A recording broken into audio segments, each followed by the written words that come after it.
A young man went to another world and was considered a hero by the three races. But one night while he was fighting someone, he suddenly returned to his original world where he was known as Yuki. 5 years later, while he was in their classroom at school and was talking to his classmate named Yuhi, a magic circle suddenly appeared. Yuki knew what it was, and he confirmed it, for he was able to return to the world that he had been to before, but this time, he was with someone else. After a few moments, the cursed demons came to attack, and the rest of their classmates ran quickly. When one of these enemies attacked Yuki, Yuhi hugged him to save him, but Yuki just blocked the cursed demon's weapon with one of his fingers, and he also released a very strong wind that blew the enemy away. Then they ran and met the soldiers of the kingdom of Destinia, who were fighting against the cursed demons. As they watched the battle, Yuki noticed something in the magical power of the cursed demons. Suddenly, there were two who came that he was able to recognize. These were a female and a male knight. They were the ones who led the royal knights to fight the cursed demons.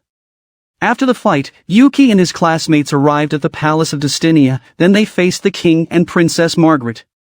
They were recognized as their heroes who would defend the kingdom against the attacking demons. They informed them about what happened 5 years ago, where some heroes also came to save the kingdom. Since they had no knowledge of fighting except for Yuki, the king immediately ordered to begin the training on them using the sword and magic. Instead of training with others, Yuki walked away until the female knight, named Elka, noticed him. She ordered him to go back to the training, and if he refused to follow, she would be forced to use violence on him. Because of this, he challenged Elka to try it on him. When Elka attacked, Yuki easily avoided it, and when he shoved her, she was able to recognize him. She knelt before him while calling him Setsu, which was his original name. Then he made her a seat as a punishment, and the knight named Glain also came. Looking at Elka's condition, Glain did not doubt that this man was indeed the Setsu that they knew, even though his appearance had changed. Then they went to Thea, who quickly recognized Setsu because of his magical power. Setsu was thinking about the cursed demons, and Glain noticed it on him. Thea knew that it was about the time when they fought against the enemies. While they were outside, they asked Setsu why he suddenly disappeared. Setsu did not know the exact reason why it happened. He was still thinking about his fight with Toma that night. The only thing he was sure was that he managed to retain his memory and powers when he returned to his original world. Then he asked them what happened to Toma after the battle, because he was sure that he had something to do with the cursed demons. According to them, they also looked for Toma the same way when they looked for him, but they did not find him too. Suddenly, a soldier came, saying that the king wanted Glain to attend a meeting about the war. During the discussion at the meeting, the king and Margaret decided to attack the demons. Glain tried to oppose in this decision because the envoy they sent for peace talks had not yet returned, but the princess did not listen to him. While Yuhi was on training, Setsu saw and approached her. He could see that Yuhi had a talent for magic. She asked him why they had to do these things, and why there was a war going on in this world. But despite all of this, Yuhi just thought that she would use her talent to protect Setsu. At night, Setsu talked to Elka and Glain again, and they told him about the king's plan. Upon hearing this, Setsu decided that he would leave the kingdom to prevent the impending war. The three wanted to accompany him, but he told them that he would do it alone this time. He said that they needed to stay so they could protect the kingdom from a possible attack by Toma's disciples. The next day, they helped Setsu get his things. And Yuhi noticed him while she was with the rest of their classmates. Setsu successfully got his weapon, called Kuramaru. Since the other soldiers were in panic because Setsu's group hid one of the guards who was beaten by Elka, Glain found a way to get Setsu out of the kingdom. He was about to bid goodbye to Elka when Yuhi came to see him. She approached Setsu, and that was the moment when he revealed to Yuhi that it was the second time that he came to this world. And to prevent the impending war, he must meet someone he once knew. Before he left, Yuhi made him close his eyes, then she used fire and wind magic to cut his hair. After this, he started to travel. A few years ago, there was an incident when Setsu went to a famous jeweler to buy a brooch. At first, the jeweler did not agree to sell the item to him because he doubted that Setsu could not see the true value of his works. When his granddaughter named Ruri came out, Setsu laid out the gold coins on the counter. Because of this, the jeweler immediately agreed to sell the brooch. A few years later, before the jeweler passed away, he begged Ruri to deliver the brooch to Desistal Sereno in the demonic continent. As soon as he passed away, Ruri immediately left to fulfill her promise to her grandfather. While she was on the way to the port town, her horse suddenly stopped. It turned out that there was a monster, and it immediately attacked her carriage. After she picked up the brooch and put it in her bag, she was so scared when she faced the monster. It was about to attack her. Fortunately, Setsu happened to pass by, and quickly killed the monster. As Setsu was helping her to stand, she remembered the man who went to their shop to buy a brooch. So she begged Setsu to be her guard while traveling to Port Town, and since Setsu felt pity on her, he agreed to her plea. The next morning, they arrived at the port town of Marseille. But Ruri did not know that there was no ship that was currently traveling to the demonic continent because of the ongoing war. So she went to look for a ship and asked the captains to take her there, but none of them agreed. As her search continued, the three men who introduced themselves as Destinia soldiers approached her. They wanted to see the contents of her bag, but she refused to show it to them. They were about to use force to take it from her when Setsu decided to intervene. They were about to fight Setsu, but the people started to gather around them, and this forced the soldiers to leave. After a few hours of searching for the ship, Ruri still had not found one. Because of this, she thought about buying a ship, so she could just cross the sea. Setsu said that he had a plan in mind, and they would go there together because he was also on his way to the demonic continent. But he told her a condition that she must rest first, because Setsu knew that she was already tired. At night, while they were at the inn, Ruri showed him the brooch which he recognized immediately. Then Ruri also told him about his grandfather, including the day Setsu went to the shop with his first body to buy the brooch, and the day his grandfather was asked by a man who came from the demonic continent to have it repaired. When Ruri took a bath, Setsu confirmed that this was indeed the brooch, which he put a protection magic on. While they were sleeping, the three soldiers they argued with earlier entered the inn, and Setsu also felt their presence. When these men got to their room, he picked up Ruri, and they quickly left the inn to head to the dock. When they arrived at the dock, those who were chasing after them managed to catch up with them. Setsu took Ruri, and they jumped towards the sea. Then Setsu called the god of ocean, named Leviathan or Levia, whom they asked to take them to the demonic continent. And the three soldiers who chased them were stunned to see the giant creature. After a few hours, they could see the demonic continent ahead. When they got there, Levia fought against a giant squid. Then Setsu introduced the goddess to Ruri in its human form. Before they continue, they eat calamaris from the big squid that Levia defeated. Not far from them was the demonic fishing village of Volsea, and on the other side of the mountain they could see the evil barrow, which was the castle of the leaders of the demons. Ruri was shocked when she learned that the person she was looking for, named Desistal Sereno, was the current leader of demons. After a while, three young demons approached them and asked for food. After tasting the calamaris, they liked it so much that Setsu was forced to take the big squid to the Volsea village. Meanwhile, the villagers did not know that the big squid that was causing them problems, and was the reason why they could not go for fishing, had been killed already. When the group of Setsu came, the villagers were surprised to see the giant squid which was brought by Setsu. Because of this, the villagers celebrated, and while the demons were serving Levia after what she did, Setsu was asked to cook more of calamaris. A few minutes later, Levia came downstairs, then she approached and talked to Ruri. The goddess shared to her about how she and Setsu met, and it was the moment when Ruri found out that the one who she asked to be her bodyguard was the hero Setsu. Then she realized why he knew Dezes and Levia. The leader of Dezes' personal guards saw what was happening in the village. He even thought that it had been set on fire. So he went to it quickly thinking that the humans might be attacking the village, but he was surprised that there was just a party going on. When he talked to Levia and Setsu, he begged them to save the demon lord. It turned out that Dezes was about to marry a man named Terran. Vlad knew that he had a bad plan on Dezes, because instead of a ring, he brought a necklace with a powerful curse. He also mentioned that the humans previously attacked the place, and this shocked Setsu because the humans said that the demons were the one who attacked first. Vlad added that since Dezes was reluctant to enter the war, Terran took advantage of it to tell Dezes that he could stop the war. Setsu was annoyed at him because they seemed to be doing nothing to protect Dezes, but Vlad immediately denied this accusation. Levia interrupted them and told Setsu that it was probably because Dezes promised to him to keep the peace. Because of this, Setsu was silent, then Livia added that they would not let Dezes lose hope. They decided to immediately prepare on heading to the castle, and Vlad gave them information on what they should expect when they arrived there. While they were on their way to the castle, they also encountered many monsters. Livia also asked Setsu about his exact plan when they arrived to their destination. Setsu expressed his suspicion that Terran might have set up all things and he had something to do on the war between humans and demons. Furthermore, both sides thought that they had been preceded by an attack. At the moment he was not sure who was the person behind it, but Terran definitely knew something about this problem.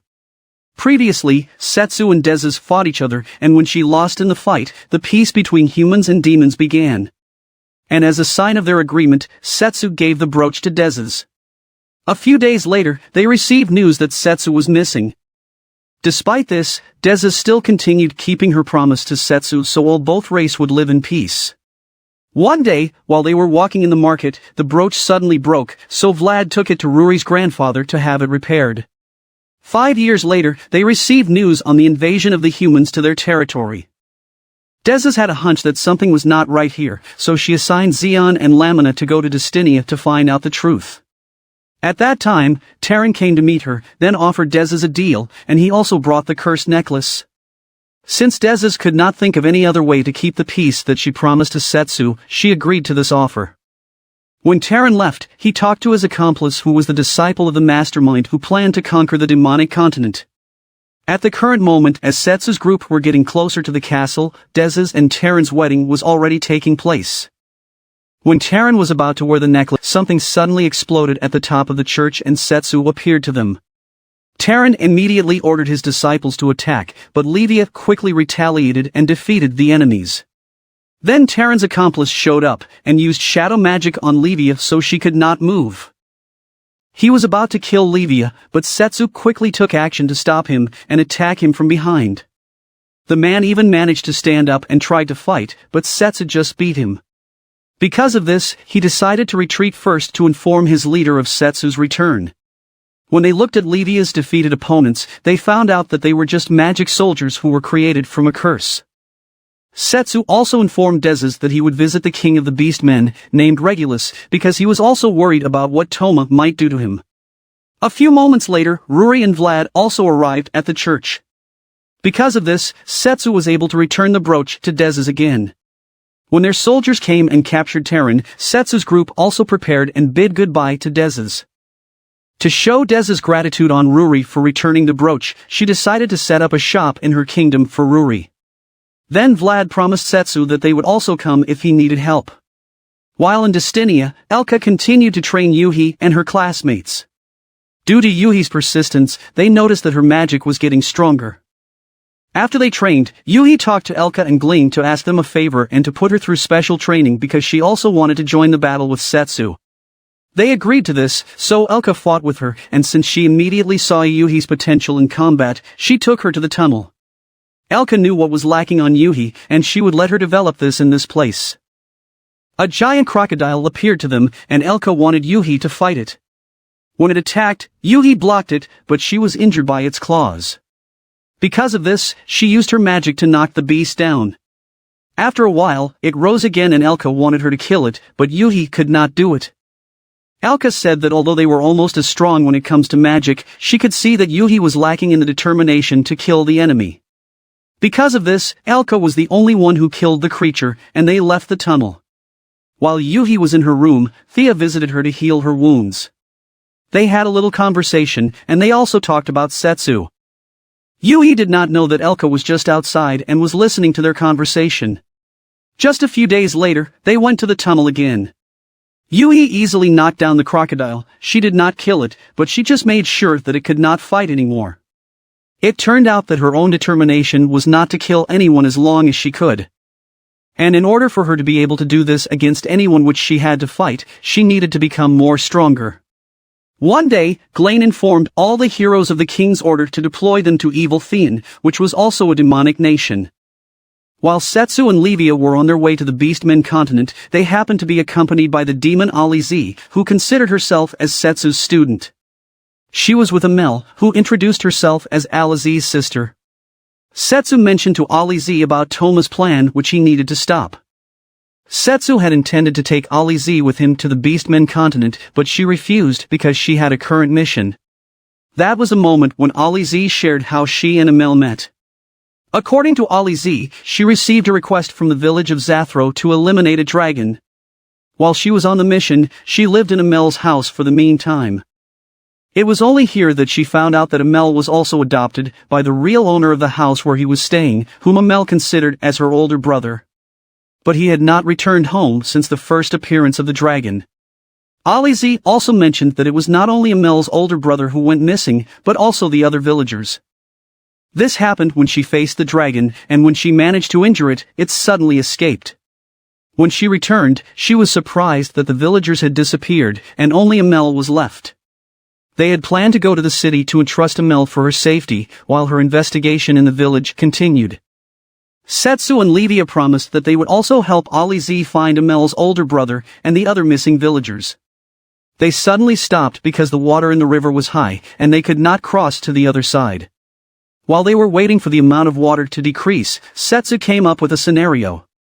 He was being suspicious on Amel based in Ali Z's story, and Amel also mentioned things that he find unbelievable. At first, Amel insisted that she was innocent, but soon she blew up the carriage. Setsu immediately saved Livia and Ali Z, while Amel transformed into her dragon form. They worked together to fight the dragon, until they were able to defeat it, and it suddenly disappeared. Setsu continued to the beastmen continent, while Ali Z returned to Zathro's village. A few moments after she entered the house, she was surprised when Amel showed up with a group of monsters. Amel told her that the people in the village were turned into dolls and made them into magic soldiers to be used in the war. Then she said that her real name was Meluor, who was a monster master. She added that this was the name given to him by Toma. Meanwhile, in the beastmen continent, there was a villager named Shiraniko, who had a good relationship with the other villagers because of the things she did to help them. To show the villagers' gratitude on her, Shiraniko always received food from them. She had a younger sister, named Miniko, who was sick. She needed to drink a type of medicine that helped her temporarily relieve herself whenever she felt pain. On the other hand, Setsu and Livia had arrived in this village, and they intend to rent a boat to go to their destination. But the boat was only available for the next day, so they decided to stay at the inn for the meantime. Shiraniko went to her acquaintance, named Kuroinu, who was managing an inn, in order to buy medicine for Miniko. It turned out that Kuroinu was also one of Toma's disciples, and she offered Shiraniko a job to kill Setsu and his companion, in exchange for a large payment that would help in Miniko's treatment. A few moments later, Setsu and Livia arrived there to rent a room for them to rest. As Shiraniko was leaving, she took the chance to look at Setsu's face. At night, while the two were sleeping, Shiraniko and her accomplice began their mission. Kuroinu gave her the key to Setsu's room, that's why she was able to enter easily. When she attacked Setsu, she was surprised that it was just an illusion. Setsu was behind her, who immediately kicked her. This caused her to be thrown out of the window. When Setsu came out, Shiraniko attacked him with a fireball, but he easily blocked it. Then Setsu grabbed Shiraniko's head and slapped her, so she lost her consciousness because of this. When they approached her, they noticed the curse surrounding its entire body. Shiraniko woke up in their house, and when she saw Setsu, she was about to attack him, but Miniko stopped her immediately. The only thing Miniko knew was that Shiraniko just passed out, and Setsu came to help her. Setsu immediately understood Shiraniko's situation and her reason for doing dangerous jobs. But then he told them that Miniko was not sick. He used a brake light, and after he focused it on the necklace that Miniko was wearing, they saw the curse that's around her. It was so strong, so they immediately thought that Toma had something to do with it. Setsu quickly took action to remove the curse from Miniko. Using a weapon which he called Glutton, he tried to absorb the curse from her body. But Kuroinu suddenly came and attacked Setsu, so Shiraniko quickly blocked the weapon to save him. As Kuroinu was about to attack again, Livia suddenly used her power to attack her. Setsu asked Livia to take care of Kuroinu until he finished what he was doing. Kuroinu thought that Livia could not use her power on land. This made her feel confident that she could defeat her. She created many clones and attacked Livia at the same time, but Livia quickly defeated them all. Kuroinu was surprised that there was sea water in the area, so Livia informed her that it followed her wherever she went. Because of this, Livia immediately defeated Kuroinu with just one attack. When she asked her about her knowledge of Toma's plans, Shiraneko came to them to ask Kuroinu why she did that to her and to her sister. Instead of answering this question, Kuroinu got mad at her, and she also told them about Toma's plans. She said that Toma wanted to become a god and eliminate all the races in this world. After what Kuroinu said, she decided to escape from them. Setsu successfully removed all the curses from Mineko's body. Just like the cursed necklace that Terran brought for Dez's, it was also the same thing that Mineko had worn. The next morning, when Setsu and Livia were on their way to the royal capital, they saw Shiraneko and Mineko. The two wanted to join them in fighting the enemy as their payment for saving Mineko, and Shiraneko also intended to talk to Kuroinu again. Upon hearing their reasons, Setsu had no other choice but to take them on their journey. Meanwhile, the beastmen officials were currently in a meeting with their king, named Regulus, to talk about the war. While the officials exchanged suggestions, Regulus and his daughter, named Roa, sensed that Setsu was already nearby. So Roa quickly went out to check on him. When Setsu arrived at the dock, the guards blocked them because they did not recognize them. It was only a few moments when Roa arrived. She jumped towards the guards to meet Setsu. She immediately recognized him because of his smell. When they entered the palace, Regulus also greeted them, and he and Setsu did their usual greeting. Setsu immediately told Regulus about Toma's current activities as well as his plans. Because of this, Regulus was planning to come with Setsu and join them to stop Toma, but Setsu and Livia told him that it was better for Regulus to stay, because Toma might also do something bad in his territory. So Roa decided that she would be the one to go with Setsu, but the commander of the Zu Dorado army and Roa's fiancé, named Ruga, came there to oppose this. He refused to trust Setsu because of his sudden disappearance for 5 years, and they were not sure if he could still be trusted at that moment. To find out who among Setsu and Ruga should they believe, Ruga challenged Setsu to a duel. Regulus agreed to this right away, so Setsu had no choice but to accept the challenge. At night, Roa visited Ruga to tell him how strong Setsu was. But he did not care about this because he had confidence and would use something in the fight. It was the magic rune which was given to him by an Eastern mage. He believed that this would give him super strength from his determination to defeat Setsu. The next day, the duel was performed in the arena, which was watched by many beastmen.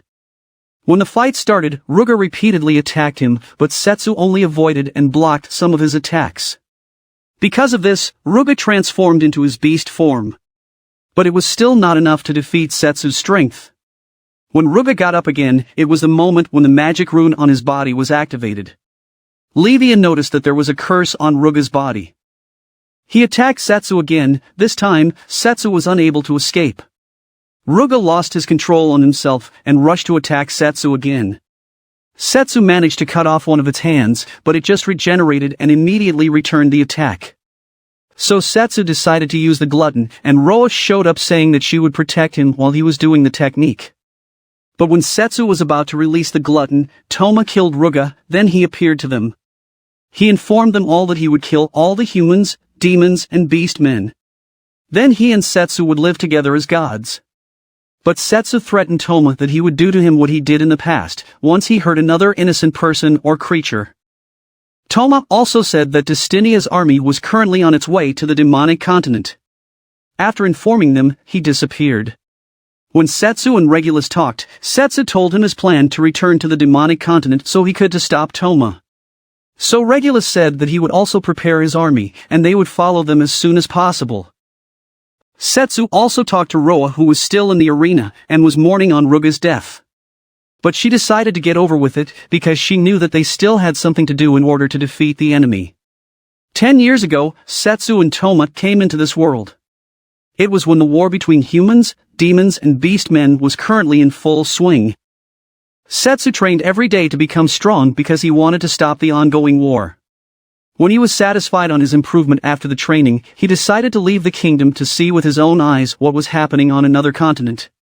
Before he left, he and Toma both promised that they would become stronger, and that one day they would meet again as true heroes. In this journey, he was with Elka, Glaine, and Thea. A few years later, Toma became even stronger, and he was recognized as a silver hero because of what he had done for the kingdom of Destinia. One day while they were in a mission, he ended up in a room with a headless statue. After he killed their enemies, he decided to go back, but he heard a woman's voice. She told him that she knew what he really felt and what he wanted. She also promised him that she would grant him what he desired as well as acquiring great power. Because he wanted to fulfill his desire to be with Setsu again, he believed on her and took the magic stone. A few days later, while he was in the middle of fighting, he received a message from the royal capital about peace talks. After a few moments, he felt the strong power of Setsu from the approaching carriage. He saw Setsu with the king of beastmen, Regulus, and the leader of demons, Dezes. When Setsu noticed him, he smiled at Toma. As they arrived at the palace, the three leaders signed a peace treaty. At night, while they were celebrating the end of the war, Setsu and Toma talked. But a few moments later, Setsu was called by Elka and the others to join them in the ongoing celebration. Before he left, it was the moment when Toma said that he had found a way for them to return to their original world, and it was by using the sword where he placed the stone that he got previously. But Setsu had no plans to return yet, because he had always dreamed of traveling to this world, now that the war was over. Because of this, Toma became very angry, and told Setsu that he would kill all the humans, demons, and beastmen. He would do this so Setsu would return to their own world, and for them to go back together. When Toma attacked him, Setsu quickly took out the glutton to block his weapon. The two continued to exchange attacks, and the others also noticed that there was a battle going on above. When Setsu attacked him, he was hit by Toma's sword, but his sword also injured Toma's body. Because of this, Setsu was transported to their original world, and Toma immediately escaped. When Elka and the others went to their location, Toma and Setsu were gone already. When Toma was far away, he took the stone from the sword, and he also dropped it because he was too weak. After a while, the stone gave off light, and he saw a facility where an experiment was being done in it. He felt that he was at the same situation, so he decided to save those victims, then he picked up the stone. A few hours later, he went to the facility and successfully rescued the rest of the victims. Those saved included Kuroinu and Melior. From then on, they became his disciples. They were also currently in the demonic continent and were waiting for the army of Destinia. Thea could also feel the trace of Toma's power as they approached the demonic continent. This made them say that the real enemy was not the demonic nation, but the army of Toma. But they could not tell it to the general and the others, because they might be accused of being the enemy's spies. As soon as they land on the shore, the battle began. While the soldiers were fighting on the beach, the magicians were using magic to attack the opponents. Along with Glain were Yuhi and the other heroes. When they started to rush for an attack, the heroes also followed. A few moments later, Yuhi saw his teammates who were about to kill an enemy. She immediately stopped them and argued with one of them. Suddenly, they heard a woman's voice and saw above the magic circles which summoned the cursed demons. Then Aliz appeared, who was now one of Melior's puppets. She attacked the Destinia soldiers, while the cursed demons were fighting Glain. Melior also came to face them, and Elka recognized Aliz when she saw her. In Elka's anger at Melior, she rushed at him, but Aliz confronted her and blocked her attack. Melior sent out more of his other disciples. She used them to attack Glain's group, and when the big snake intervened in the fight between Elka and Aliz, Elka immediately killed it using her power. Glain also eliminated the giant gorilla, and Thea finished the other cursed demons and the dragon, while Yuhi defeated the dinosaur. Melior ordered Aliz to attack Elka, and this time, Glain decided to injure her and prevent her from attacking them. Elka rushed to her opponent and was able to destroy her magic core. Elka thought she had defeated her, but they were surprised that she got up again. It was only here that they found out that Melior had another magic core, because something had been changed in her body. Melior used the limit break to overcome her limit, then she released a chimera. She decided to take control of it herself and attacked them. Thea and Yuhi successfully blocked one of its attacks, but Thea suddenly collapsed due to weakness. Elka and Glain noticed a butterfly, and when Melior also saw it, Aliz attacked her from behind when she managed to return and take control of herself. She hugged her, and the chimera gradually turned to stone along with Melior. After that, they used the healing magic on Alize, and they knew that she would survive because it worked on her. Suddenly they heard a man's voice, and it turned out to be one of Toma's disciples, named Kajiro. Yui decided that she would be the one to fight him. When their fight was about to start, Kajiro felt a strong magical power coming towards them. Yui was so happy because it turned out to be Setsu, so she rushed to hug him. Setsu immediately confronted Kajiro, and based on his magical power, he knew that he was the one he fought in Deza's palace. While on the other side of the island, Shiraniko and Mineko were fighting against Kuroinu. Shiraniko and Mineko did not actually wanted to fight against her, and they just want her to tell them the truth, because they could feel that she was not that bad. But Kuroinu just left. She told them that she did not care about them. When she attacked the two, Shiraniko and Mineko had no other choice but to fight her. Kuroinu was able to injure both Shiraniko and Mineko, but they also retaliated and knocked her down. They thought they had defeated Kuroinu, but she suddenly grabbed Mineko. After it attacked Shiraniko, she used the limit break, and this speed up her attacks even more and beat up Shiraniko. When Shiraniko got up, Kuroinu attacked her again, and when she got close to Mineko, they used the beast merge. This gave them super strength and speed, which shocked Kuroinu. Kuroinu once again attacked her opponent, but Shiraniko and Mineko used the wind beast to damage all of Kuroinu's hands. She got up and attacked once more, but Kuroinu was just beaten until she was defeated completely. On the other hand, Roa faced another disciple of Toma. Before they fought, they had a little conversation. But her opponent suddenly mentioned Ruga, and this angered Roa that she quickly kicked him. Due to the extreme hardness of the opponent's body, Roa's leg was injured. When she was preparing to attack again, it was the moment when the enemy used his power. From its body, it created many iron balls and threw them at Roa. Roa suffered severe damage from this attack, and the enemy immediately thought that he had defeated her already. But Roa rose again and unleashed her true power. She rushed again as the enemy attacked her.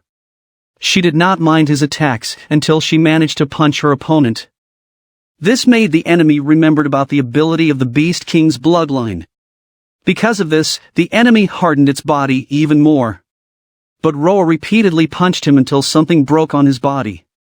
So he brought out the sharp steels and these pierced through Roa's body. But she still did not give up until one of her punches got through the opponent's body. Due to the injuries she received, Roa also fell down, but the enemy approached her and used the healing magic on her, and she wondered why. But after a while her enemy also fell. Meanwhile, Setsu and Kajiro started fighting using their swords. Kajiro used his power to immobilize Setsu. Then Kajiro attacked him, but Setsu still managed to block it. He also activated the limit break so he could use his true power, called Skia Amor. Their battle continued until Kajiro knocked Setsu down. So Setsu also decided to use his strong power.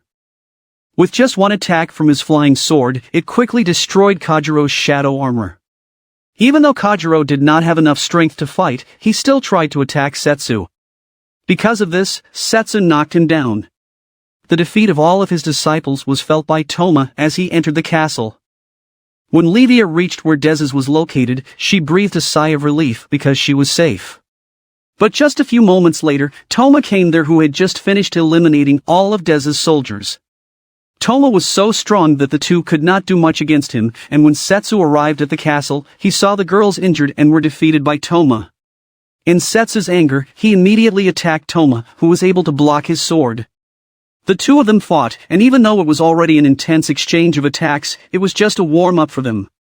When the real fight started, Toma attacked first and was blocked by Setsu's flying sword. But Toma also used a flying sword that Setsu was unable to avoid. Their fight continued, and Setsu was able to remove Toma's sword from his hand. Setsu suddenly dropped his sword and punched his opponent until Toma used his power on him. Then Toma took his sword and transformed it into a different type of weapon. It was so strong that it was able to create a hole in the mountain. When Setsu rushed at his opponent, he stomped on Toma, and he stayed in the air so that no one would hurt below. Toma changed his weapon again, but Setsu had created a shield. When Toma attacked again, Setsu released the glutton and it just swallowed Toma's attack. He then unleashed a powerful force and attacked Toma with his two swords. When the rest arrived at the castle, it was here that Toma used the power that came from the stone, and this caused him to use the limit break. He made a non-stop attack on Setsu until he was cornered, and if he avoided Toma's attack, it would hurt his worried friends below. So he tried to absorb it with the glutton, but there were some of it that strayed towards the castle. Luckily, his friends were able to make a shield right away. This time, Setsu attacked Toma, and when Toma blocked it, Setsu used a flying sword rapid fire. Because of this, Toma's weapon was destroyed, and it was followed by Setsu's another attack. But once again, Toma remembered his past with Setsu, and this caused him to unleash great power and create a new weapon. Setsu was attacked using this weapon. He even tried to block it, but because of its strength, it broke his shield and fell. Toma came down to approach him, and while he was laughing at his condition, Setsu got up and used dimensional magic on Toma. Toma was still trying to make a limit break, but he could not do it anymore. Setsu used his Earth Eater attack, and it was the moment that he finally defeated Toma. When Toma regained consciousness, he realized that Setsu was still next to him, and wondered why he had not killed him yet. Setsu told him that he never had any plans to kill him, and he still had not forgotten the promise he made before, that he would protect him, and this made Toma cry. Setsu added that Toma also had to pay for the sins he had committed. While Toma was in prison, Setsu and the others visited him to inform him of the punishment the leaders had decided to impose on him. And it was to return to their own world with the classmates of Setsu who needed to go back too. Toma was surprised that this was the only punishment he would receive. When the day came that Setsu's classmates would return to their world, Yuhi decided to stay. Instead of going back as what Toma desired before, he also decided to stay in this world for the meantime. Before leaving the kingdom, he bid goodbye to Setsu. A few days later, Setsu also left the kingdom with Yuhi to travel and explore this world. They also visited Levia, the demonic continent, and beastmen continent to check on their condition. This is the end of Summon to Another World for a second time. I hope you like it, and give it a thumbs up. Please subscribe to my channel so you won't miss newly uploaded videos. Thank you for watching.